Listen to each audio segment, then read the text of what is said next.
Il était une fois un homme très riche qui avait 3 filles. 2 d'entre elles étaient des jeunes filles cupides, égoïstes. Mais la 3e avait le cœur bon et rempli d'amour.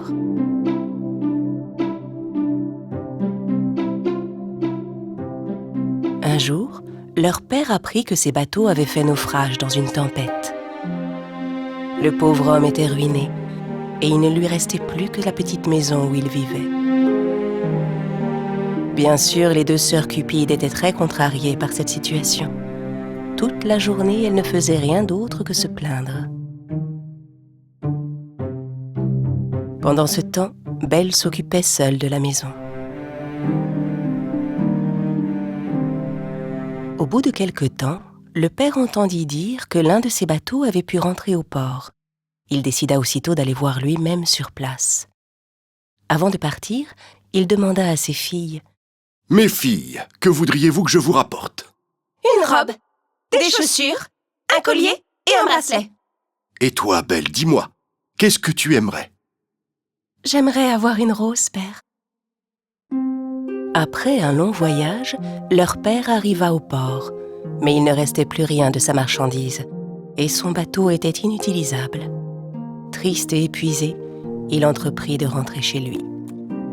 La nuit commençait à tomber quand il arriva au bord de la forêt. Il neigeait et la forêt était sombre et froide. Il chevaucha de longues heures durant sous la neige.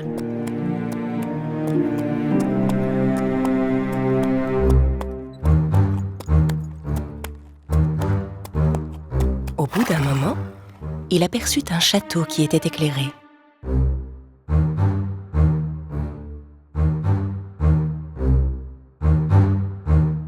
Il entra dans le château en espérant y trouver de l'aide. C'était un château étrange. Partout, les lumières étaient allumées. Un somptueux dîner était servi et le feu brûlait dans la cheminée. Et pourtant, il ne semblait y avoir personne. L'homme appela mais n'obtint aucune réponse. Finalement, incapable de résister plus longtemps, il mangea le repas qui était sur la table et alla se coucher dans un des lits.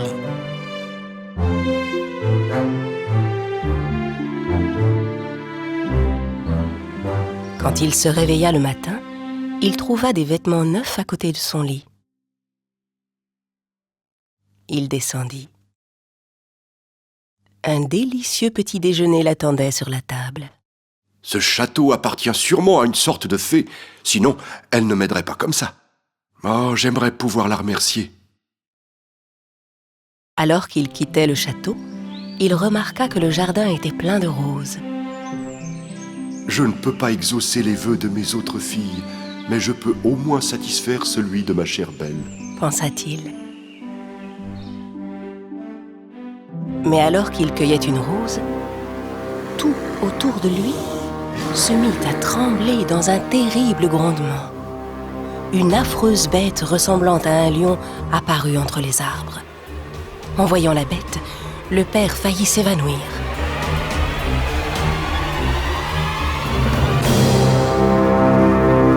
Oh, je t'ai sauvé la vie, je t'ai nourri, je t'ai donné des habits neufs. Et toi, tu me voles mes roses. C'est ainsi que tu me remercies? Le pauvre homme tomba à genoux en suppliant. Il expliqua qu'il avait voulu prendre la rose pour une de ses filles. Ce que tu as fait ne restera pas impuni. Pitié, pardonnez-moi. Je n'accepterai de te pardonner qu'à une condition. Va parler à tes filles. Si l'une d'entre elles accepte de venir vivre dans ce château avec moi, alors je te promets que j'épargnerai ta vie. L'homme enfourcha son cheval et reprit tristement la route pour chez lui. Quand il fut rentré, les 2 sœurs Cupides écoutèrent le terrible récit de leur père sans prêter la moindre attention à la proposition de la bête. Mais Belle ne réagit pas de la même manière que ses sœurs. « Moi, père, si tu me le permets, je veux bien me rendre auprès de cette bête. » Les 2 sœurs approuvèrent aussitôt sa proposition, considérant qu'après tout, tout était arrivé par sa faute. triste et désespéré, le père emmena Belle et la conduisit au château. Quand ils arrivèrent, tout était comme la première fois. Le repas était servi et personne n'était là. Quand ils se mirent à table et commencèrent à manger, la bête apparut. Belle se mit à trembler de peur. La bête était aussi effrayante que son père le lui avait dit. Mais la bête lui demanda d'une voix douce: « Êtes-vous venu ici de votre propre volonté ? » « Eh oui. » »« Alors demain matin, votre père quittera le château. Et il ne reviendra plus jamais. » Quand elle se réveilla le matin, Belle savait que son père était parti. Elle trouva un appétissant petit déjeuner servi sur la table. Elle alla flâner un moment dans le jardin, mais la vue des roses la rendait triste. Alors elle décida d'aller visiter le château. Une des portes était couverte de roses. Elle se demandait bien ce qu'il pouvait y avoir de l'autre côté. Elle ouvrit la porte et entra. La pièce, décorée exactement selon ses goûts, était remplie de livres, de fleurs et d'instruments de musique. Elle se dit qu'un être capable d'arranger une pièce de cette façon ne pouvait pas être mauvais. Elle prit un livre sur la couverture duquel était écrit en lettres d'or: « Ma chère reine, vos désirs sont des ordres. » J'aimerais tant voir mon père en ce moment. Dès que Belle eut prononcé ces paroles, son père apparut sur le miroir de la pièce. Belle n'en revenait pas. Voir son père lui rendit toute sa joie. Le soir, au dîner, la bête se montra à nouveau. « Me laisserez-vous vous regarder, Belle ? » ?»« Vous êtes le maître ici. Pourquoi me demandez-vous la permission ? » ?»« Non. Vous êtes la maîtresse à présent. Si vous le souhaitez, je peux partir immédiatement. » Belle fut très surprise par cette réponse. « Je voulais vous demander, vous me trouvez vraiment laid ? » Sur le moment, elle ne sut pas quoi dire. Elle se tourna vers la bête pour la regarder et acquiesça d'un signe de tête. « Mais vous m'épouseriez ? » Cette fois, Belle répondit plus sèchement: « Non. »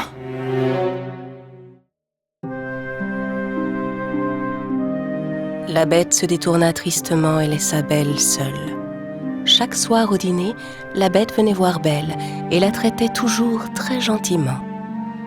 À mesure que les jours passaient, Belle sentait qu'elle s'habituait à la bête.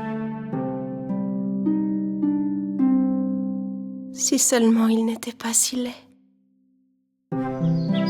Au bout de quelques mois, Belle n'avait plus du tout peur de la bête. Elle commençait même à l'apprécier. Mais un jour, elle vit dans le miroir que son père était malade. Elle alla trouver la bête et lui demanda de la laisser rentrer chez elle pour aller prendre soin de son père. « Bien sûr, allez-y. Mais si vous décidiez de ne pas revenir, je crois que je mourrais de tristesse. » « Je reviendrai dans une semaine, je vous le promets. » La bête donna à Belle un anneau. Quand elle poserait l'anneau sur sa table de nuit et s'endormirait à côté, elle se réveillerait directement au château.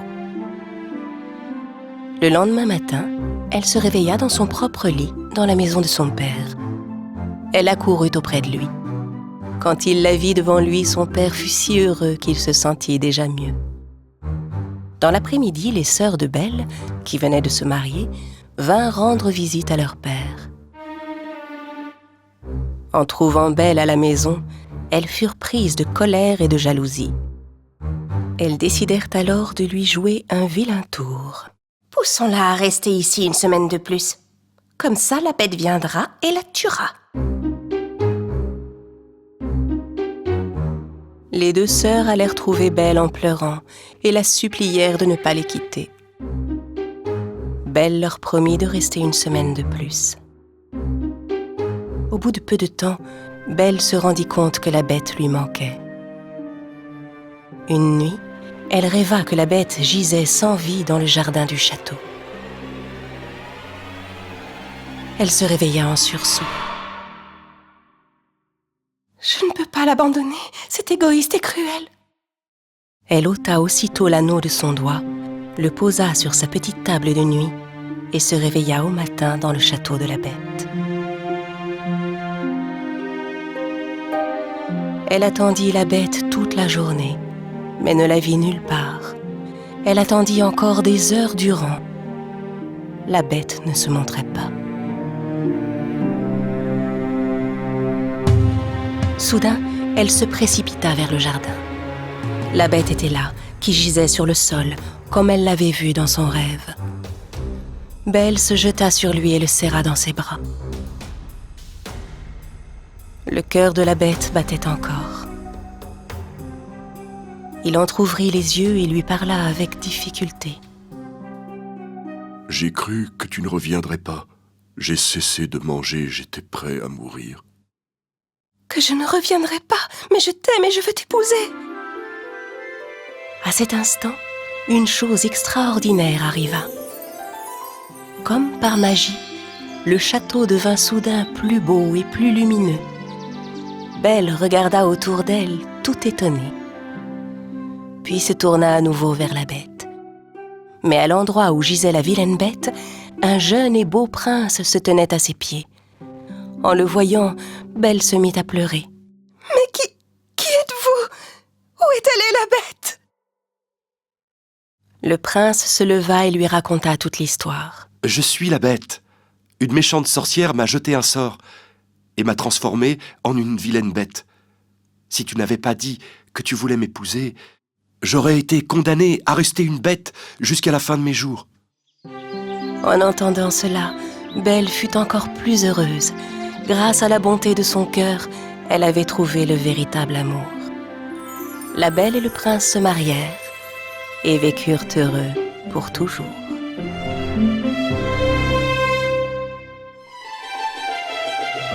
La Reine des Neiges.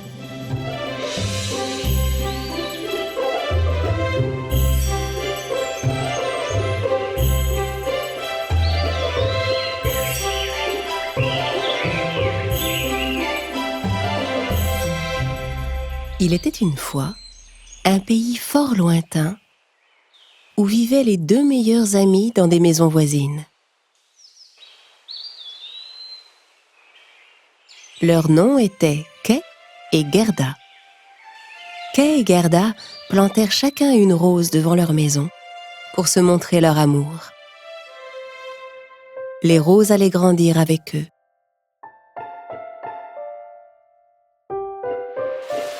À la fin de l'automne, l'hiver s'installa et la neige recouvrait tout. Pendant les longues soirées d'hiver, le passe-temps favori de Kay et Gerda était d'écouter les histoires que leur racontait la grand-mère de Gerda. « Grand-mère, d'où viennent la neige et le froid ?» demanda Gerda. « De très très loin. » répondit la grand-mère. Et elle commença à leur raconter une histoire. Il y avait un royaume couvert de glace et de neige. La Reine des Neiges vivait seule dans un château de glace qu'elle avait entièrement bâti avec sa magie. La Reine des Neiges était très belle et pure comme de la glace. Mais le cœur de la Reine des Neiges était dur. Et son château de glace magique renfermait de nombreux sortilèges. Le miroir de glace était l'un d'eux. À travers son miroir de glace, la Reine des Neiges pouvait surveiller tout ce qu'il se passait dans le monde.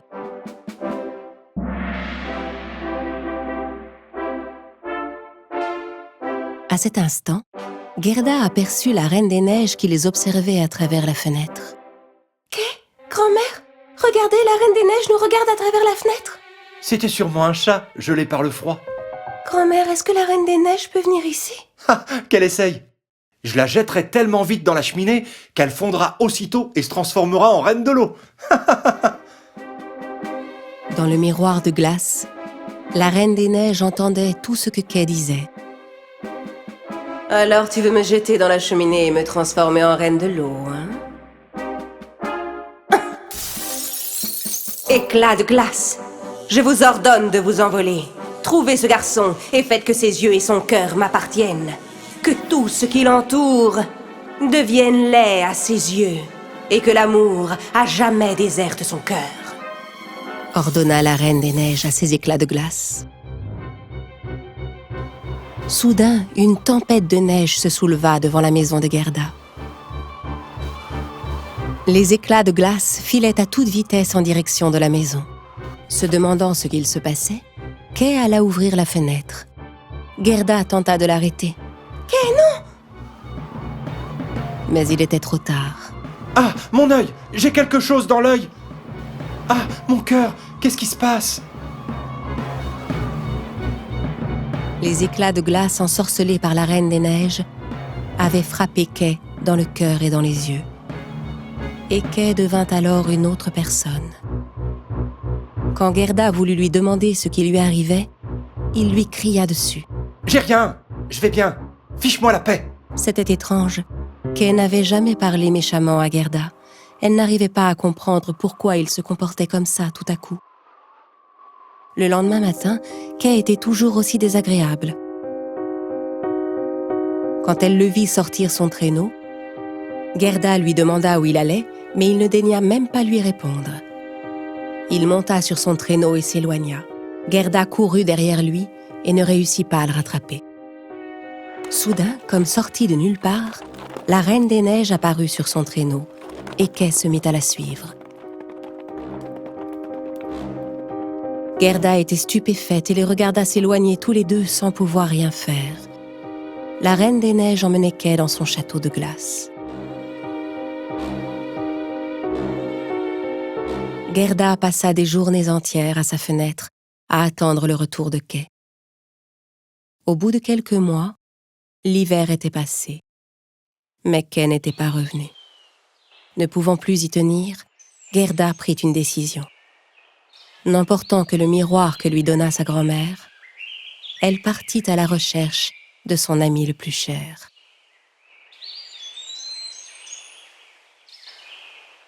La courageuse Gerda parcourut de nombreuses routes, demandant à tous ceux qu'elle croisait s'ils avaient vu Kay. Elle finit par arriver au bord d'une rivière. Elle regarda autour d'elle, mais ne vit personne à qui demander des nouvelles de Kay. Elle demanda à la rivière, mais n'obtint aucune réponse. C'est alors qu'une mouette s'approcha d'elle. La rivière pourra t'apporter une réponse, mais il faut que tu lui offres un présent.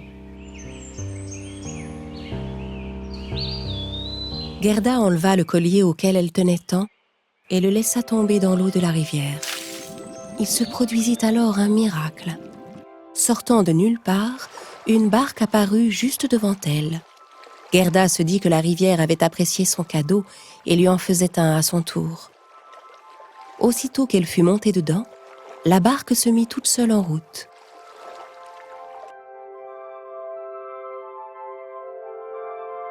La barque conduisait Gerda jusqu'à une autre rive, où elle découvrit un jardin secret rempli de fleurs de toutes les couleurs de l'arc-en-ciel.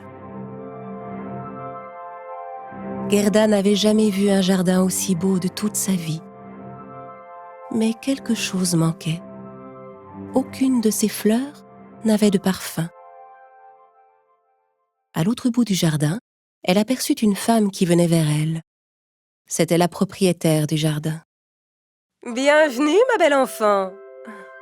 Elle salua Gerda avec un grand sourire.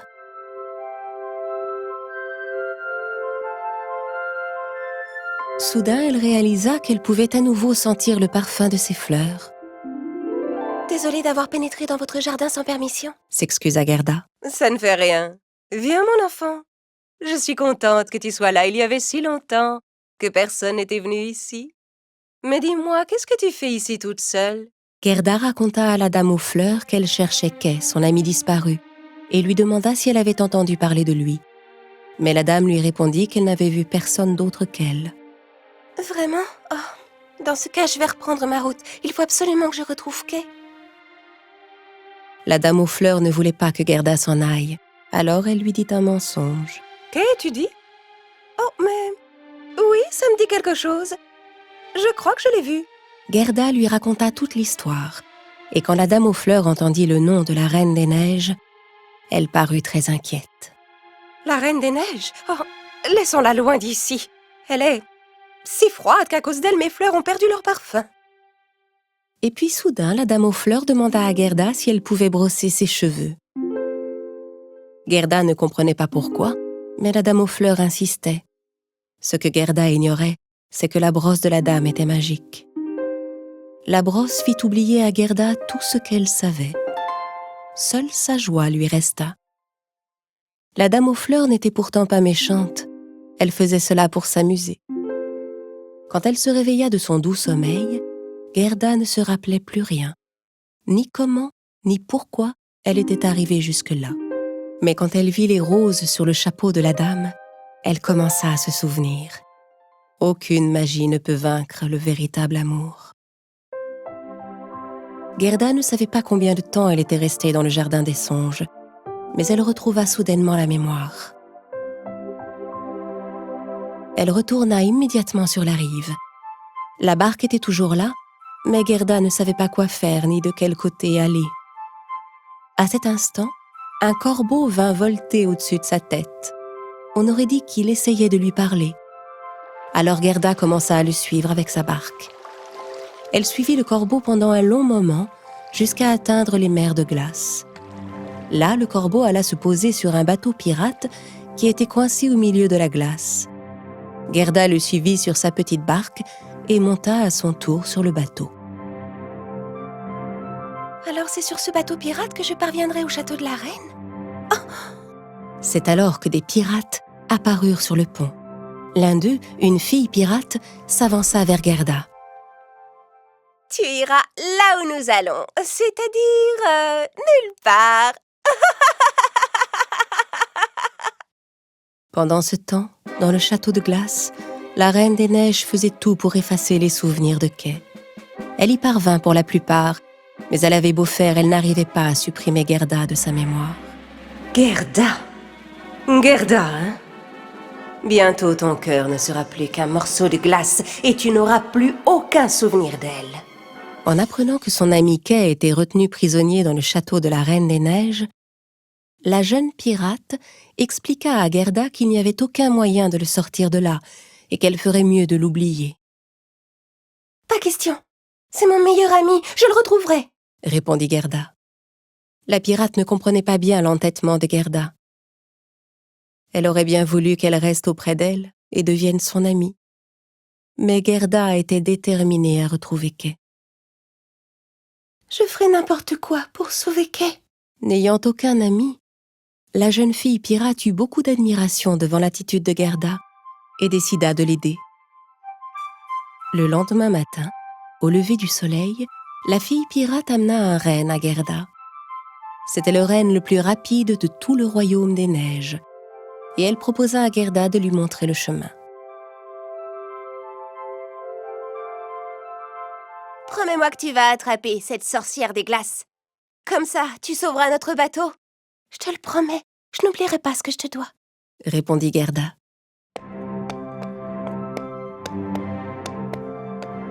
Sur le dos du renne, Gerda reprit sa route. Pour commencer, il fallait qu'elle trouve le moyen de vaincre la Reine des Neiges. Et le renne allait lui montrer comment faire. Au bout d'un long voyage, ils arrivèrent au pôle Nord. Un vieil homme sage les accueillit. « Alors comme ça, tu apportes enfin le miroir. » Gerda ne comprenait pas comment le vieil homme pouvait savoir qu'elle avait un miroir. Mais elle était sûre qu'elle était arrivée au bon endroit. Elle sortit son miroir et le montra au sage. « Alors c'est avec ça que je vais vaincre la reine ?» Ce miroir est magique. Il montre la vérité et rien que la vérité, même quand elle est profondément enfouie. Parce que rien n'est plus fort que le véritable amour. L'amour est la plus grande force qui se cache au fond de chacun de nous. Grâce au sage, Gerda découvrit qui était vraiment la Reine des Neiges. et si elle pouvait révéler la vérité, elle réussirait à la vaincre. Car en réalité, la Reine des Neiges avait été autrefois une jeune fille bonne et pleine d'amour. Partout où elle passait, les bourgeons fleurissaient, et ses yeux souriants brillaient plus que le soleil. Cette joyeuse jeune fille si spéciale s'appelait Lila. Mais tout le monde la considérait comme une sorte de sorcière, et personne ne voulait lui parler ou jouer avec elle. Délaissée de tous, Lila perdit peu à peu sa joie de vivre et se mit à tout détester et à haïr tout le monde. Et un jour, elle fit un vœu. Que tous ceux qui sont méchants avec moi se changent en glace. Et elle se bâtit un château fait de glace et de neige pour y vivre loin de tous, seule, sans joie et sans amour. Gerda arriva chez la Reine des Neiges et entra dans son château. Elle vit Kay, qui était occupée à faire une sculpture de glace. « Ok, tu es là, je t'ai retrouvé. Kay, c'est moi. Gerda, tu ne te souviens pas de moi ?» Kay regarda Gerda, mais ne la reconnut pas. Son cœur, comme tout ce qui est ici, s'est transformé en glace. Gerda ne se soucia pas de ce que disait la Reine des Neiges. Mais laisse-le donc! Il est à moi maintenant. Et toi aussi, je vais te transformer en glace. Non, vous n'y arriverez pas. Kay, je t'aime tant. Kay commença peu à peu à retrouver la mémoire. Gerda, mais oui, je me souviens maintenant. Furieuse, la Reine des Neiges brandit sa baguette magique aussi vite que l'éclair et lança son sortilège de glace. Au même moment, Gerda sortit son miroir et le dressa face à l'éclat de glace. En frappant le miroir, le sort disparut instantanément. Et c'est alors que tout arriva. La Reine des Neiges regarda dans le miroir de Gerda, mais ce n'est pas son reflet qu'elle y vit. C'était le visage d'une petite fille, le visage de Lila. Soudain, la Reine des Neiges redevint la charmante, la gentille jeune fille qu'elle était vraiment, la vraie Lila. Merci infiniment. Maintenant, je sais qui je suis. Me voilà libre. Au revoir. Kay et Gerda se regardèrent en souriant. Désormais, plus rien ne pourrait les séparer, et ils continueraient à grandir ensemble, comme les roses qu'ils avaient plantées dans leur jardin.